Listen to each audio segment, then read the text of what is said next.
এক মাস দু মাসে হয়। আবার আবার রাজ্য সরকারের তরফে আজকে মুখ্য নির্বাচনী আধিকারিককে চিঠি দিয়ে জানানো হলো যে আমরা সংবাদ মাধ্যমে দেখলাম এরকম এসআইআর এর ব্যাপারে আপনারা বলেছেন, কিন্তু যেটা 2 বছর লাগে সেটা এত চট করে কেন করা হয়? দেখুন, এই ধরনের বিভিন্ন তথ্য তৃণমূল কংগ্রেস দেবে। আর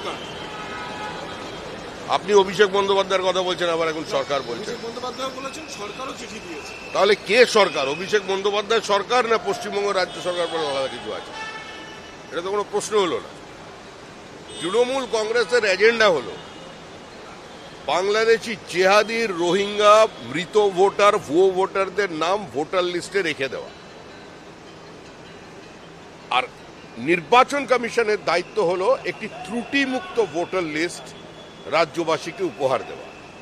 এই মুহূর্তে পশ্চিমবঙ্গবাসী মনে করছেন যে পশ্চিমবঙ্গের আভ্যন্তরীণ নিরাপত্তা কম্প্রোমাইজ হয়ে যাচ্ছে এবং সেখানে নির্বাচন কমিশনের দায়িত্ব পালন করছে। তৃণমূল কংগ্রেসের এজেন্ডা এ ধরনের ভোটারদের নিয়ে তারা নির্বাচনটা করিয়ে নেবেন, কিন্তু এটা তো একটা চলমান প্রক্রিয়া। আবার ওখানে দেখছি রাহুল গান্ধীর বাড়িতে কেউ বেড়াতে চলে গেছে, তিনি বলছেন ভোট চুরি হয়েছে। যে নির্বাচন কমিশনের অধীনে থেকে কংগ্রেস কর্ণাটকের সরকার তৈরি করেছে, তাহলে সরকার ছেড়ে দিক, পদত্যাগ করুক। সবকটা সরকার একসঙ্গে পদত্যাগ করে আরেকবার নির্বাচন হোক।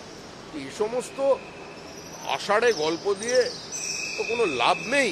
পশ্চিমবঙ্গের মানুষ মনস্থির করে ফেলেছেন যে তারা মুক্তি চান, তারা পরিত্রাণ চান, তারা বিসর্জন চান, এবং সেটাই হবে।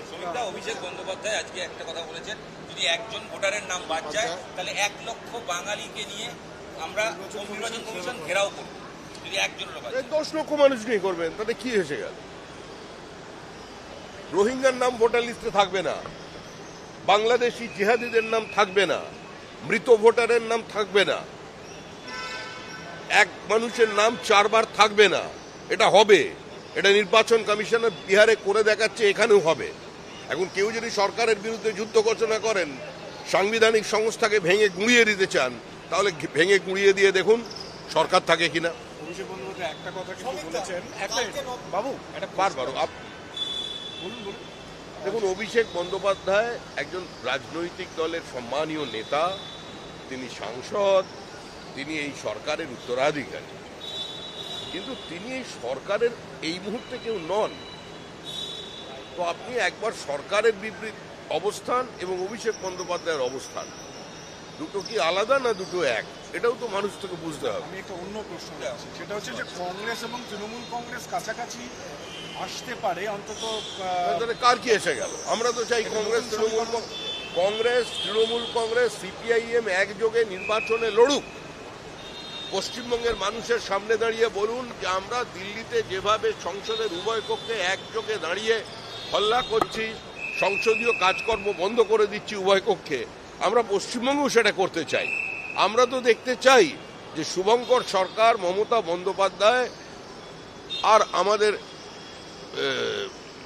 নেতা মোহাম্মদ সেলিম, এই যে তিনজনে একসঙ্গে পদযাত্রা করুন কলকাতা শহরে, এসআইআর বন্ধ, রোহিঙ্গাকে স্বাগত জানান, বাংলাদেশি জামাতিদের স্বাগত জানান, হোক হোক, পশ্চিমবঙ্গের মানুষ দেখবে, কলকাতার মানুষ দেখবে, এটা তো আমরা চাই।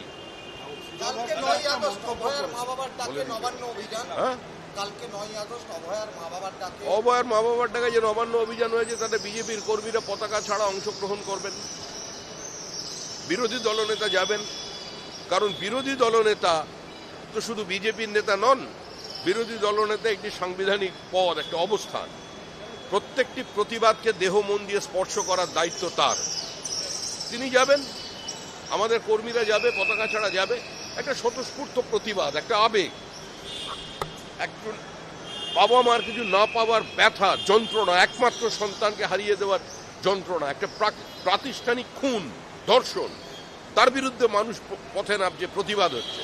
সেই প্রতিবাদ যারা কোনো রাজনৈতিক রং না লাগে, সেটার জন্য আমাদের দৃষ্টি রাখতে হবে।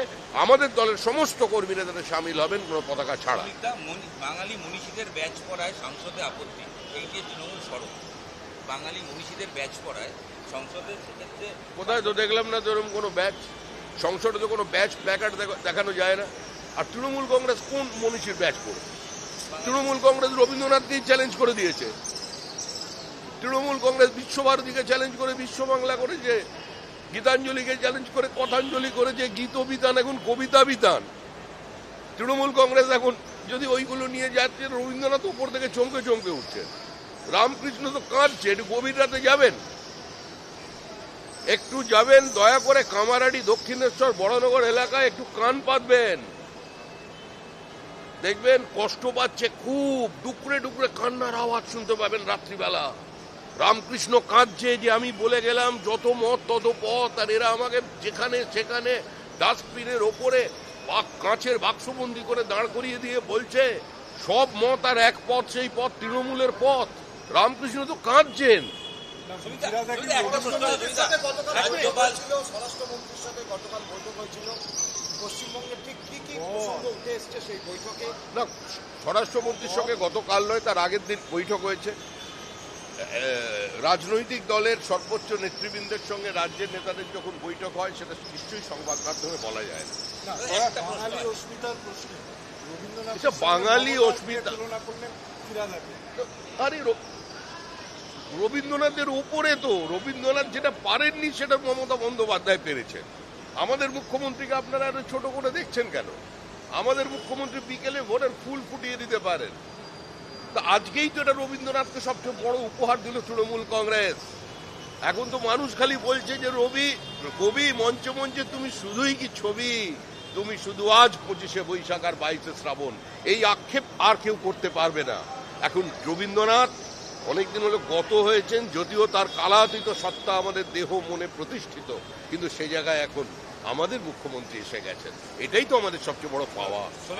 খান বলছেন বিজেপিদের খতম করবেন। রাজ্যপাল সাধারণত আপনারা যে কোনো ঘটনা রাজ্যপালের কাছে অভিযোগ জানান, রাজ্যকে রাজ্যপাল এই বাংলাদেশি ভাষা বিতর্কে বলেছেন যে এই বিষয় নিয়ে আলোচনা প্রয়োজন, আমি কি এবং বাংলা গান তার গলায় রবীন্দ্রনাথের গান তিনি গেয়েছেন, এবং তিনি বলেছেন যে এইটা বিষয় যা জাতীয় স্তরে দৃষ্টি আকর্ষণের মতো, আশা করি ন্যায় বিচার হবে। দেখেন অমিত মাল্লব্য বাংলাদেশি ভাষা বলেছেন। অমিত মালব্য একবারও কোনো বাংলাদেশি ভাষায় কথাটা বলেননি, তিনি তার অবস্থান স্পষ্ট করেছেন। অমিত মালব্য বলেছেন বাঙালি কোনো ভাষা হতে পারে না, বাংলা ভাষায় কথা বললেই সে ভারতীয় হতে পারে না। রাজ্যপাল যে না, রাজ্যপাল কি বলছেন আমার জানা নেই, আমি তো এইমাত্র এলাম। আমি যতদূর জানি রাজ্যপাল শরীর খারাপ হয়েছিল মাঝখানে, উনি চিকিৎসাধীন ছিলেন শুনেছিলাম, ওনার হাঁটতেও দেখেছিলাম একদিন মাঝে দেখা হয়েছিল, কষ্ট হচ্ছে ওনার। আমি স্বাস্থ্য কামনা করি, ভালো সুস্বাস্থ্য। আর বেশি জানি আনোয়ার খান কলকাতার পুরসভার কাউন্সিলর, তিনি হিন্দিতে ভাষণ দিয়ে বলছেন বিজেপি করলে খতম করে দেওয়া হবে। তো স্বাভাবিকভাবে বাংলা, এটা তো পশ্চিম বাংলার হওয়ার পথে, গোটা কলকাতা ধর্মতলা চত্বর দখল করে নিয়েছে। ওপার বাংলায় হিন্দুদের মেরে তাদের সিঁদুর মুছিয়ে দিয়ে জোর করে বিয়ে করা হচ্ছে, এপার বাংলায় হবে না? ও তো আর কিছুদিন সময় বাকি। ফিরাদা কিন্তু বলেই দিয়েছেন বেশি দেরি নেই, যেদিন 50% মানুষ এখানে উর্দু ভাষায় কথা বলবে। মুখ্যমন্ত্রী প্রতিবাদ করেননি, মুখ্যমন্ত্রী অসহায়, কিছু করার নেই, বাঘের পিঠে উঠে বসে পড়েছে, নাবার কোনো রাস্তা নেই। এসআইআর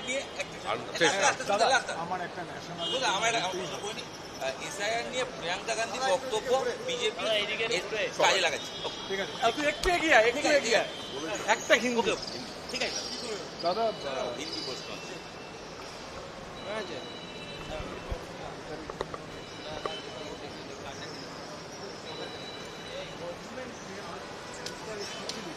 कि 2 बरस लगता है, अब ऐसा क्यों कर रहे हैं हर बार? गवर्नमेंट ने लिखा है। देखिए,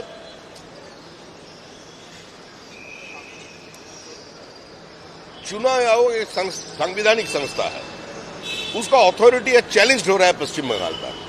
जिस भाषा से, जिस शब्द से आज राज्य की मुख्यमंत्री एक संवैधानिक संस्था को आक्रमण कर रहे हैं, तो स्वाभाविक है उसी का सूर में उसी का प्रशासन बात करेंगे, वही हुआ। लेकिन चुनाव आयोग किसी भी कीमत पर पश्चिम बंगाल की जनता को एक त्रुटि मुक्त वोटर लिस्ट देने के लिए प्रतिबद्ध है। और चुनाव आयोग का साथ हम लोग मिला था, जो चीफ इलेक्शन कमिश्नर है उसका कहना है अब निश्चिंत रहिए, पश्चिम बंगाल में किसी भी दबाव के सामने चुनाव आयोग सर नहीं झुकाएंगे। राहुल गांधी के घर तृणमूल के नेतृत्व अभिषेक गए थे, क्या तृणमूल कांग्रेस और कांग्रेस आने वाले चुनाव में एक साथ चलने के लिए कुछ देखिए, प्रयास कर रहे हैं? शून्य अगर का लेंगे तो क्या होगा? शून्य का साथ अगर शून्य का जोग करिएगा तो उसका भी फल शून्य होगा ना, ऐसा बंगाल में इसका कोई ऐसा असर टू होगा? Vanquished can not make any victor. Trinamool Congress डूब रहे हैं, तृणमूल कांग्रेस डूब चुका है और तृणमूल कांग्रेस का हाथ जो पकड़ेगा वो भी डूबेगा। हरियाणा देख लिया, दिल्ली देख लिया, अभी बिहार देख ही रहे हैं, हार निश्चित है, और उसके बाद बंगाल। भाई गया दिल्ली से और दीदी भाई भी चले जाएंगे। फिराद हकीम जी जो राज्य के वरिष्ठ मंत्री हैं, रविंद्रनाथ टैगोर के साथ ममता जी की तुलना कर रहे हैं। बहुत अच्छा है, ये तो खुशी का विषय है ना। रविंद्रनाथ हमारा बीच में नहीं है, उसका शरीर की उपस्थिति नहीं है, तो उसका जगह हम लोग हमारा मुख्यमंत्री को अरे जोर भाई ये आपको साइड आवाज वाले कौन पता है? ठीक है।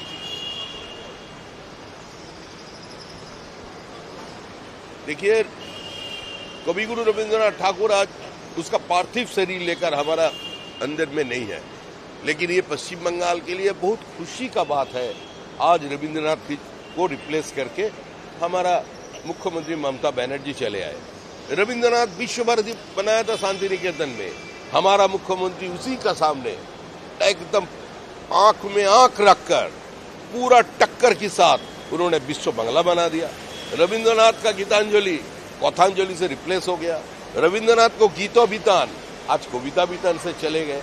तो हमारा मुख्यमंत्री के साधारण है और बंगाल सबसे आगे है।